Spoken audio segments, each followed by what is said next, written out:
জঙ্গলের এক পুকুর পাড়ে এক হাঁস তার ছানাদের নিয়ে সুখে শান্তিতে বসবাস করত। হাঁসের ছানারা ছোট ছোট পায়ে মায়ের পেছন পেছন ঘুরে বেড়াতো। মা হাঁস তাদের খুব ভালোবাসতো এবং সবসময় চোখে চোখে রাখতো। একদিন হাঁসের ছানারা মায়ের চোখে ফাঁকি দিয়ে একটু দূরে খেলতে চলে গেল। খেলতে খেলতে তারা এতটাই মগ্ন হয়ে পড়ল যে মায়ের কথা ভুলে গেল। আমরা মায়ের চোখে ফাঁকি দিয়ে তো খেলতে এসেছি অনেকক্ষণ আগে, মায়ের কথা তো মনেই নেই আমাদের। চলো বোন, আমরা মায়ের কাছে ফিরে যাই। এই সুযোগে পাজি শিয়াল তাদের দেখতে পেল। শিয়ালের জিভে জল চলে এলো। শিয়াল মনে মনে ভাবলো, আরে কি মজাদার খাবার! আজ অনেক সহজেই শিকার পেয়ে গেলাম। আজকে তো জমে ক্ষীর। আহা হা হা। শিয়াল যেই না ছানাদের ধরতে যাবে অমনি মা হাঁস দূর থেকে দেখতে পেল। মা হাঁস কোনো কিছু না ভেবেই দ্রুত চলে এসে শিয়ালের উপর ঝাঁপিয়ে পড়ল।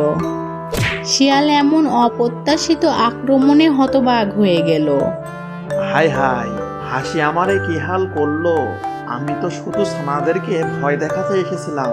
যাই, পালাই পালাই। শিয়ালের চিৎকার শুনে এক বিশাল বাঘ সেই দিকে আসছিল।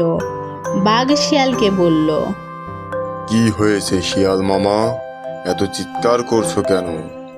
শিয়াল হাঁপাতে হাঁপাতে সব ঘটনা খুলে বলল।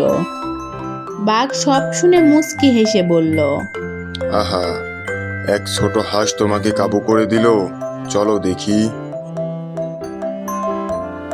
মা হাঁস বুঝলো এবার তার খুব বিপদ, কিন্তু সে তার ছানাদের বাঁচাতে বুদ্ধি বের করলো। সে দ্রুত ছানাদের ঝোপের আড়ালে লুকিয়ে ফেললো এবং বাঘও শিয়ালের দিকে রুখে দাঁড়ালো। হাঁস বাঘের দিকে তাকিয়ে নির্ভয়ে বলল, তোমরা আমাদের ছানাদের ক্ষতি করতে পারবে না। আমি একা হলেও তোমাদের দুজনকে মোকাবেলা করব। আমার ছানাদের আমি জান প্রাণ দিয়ে রক্ষা করব। বাঘ হাঁসের সাহস দেখে অবাক হয়ে গেল। সে জীবনেও দেখেনি এক ছোট্ট হাঁস এত সাহস দেখাতে পারে। বাঘ শিয়ালকে বলল, দেখলে শিয়াল, এই হাঁসের সাহস কত! একে আক্রমণ করা উচিত হবে না। যে তার সন্তানের জন্য এত সাহস দেখাতে পারে তাকে সম্মান করা উচিত।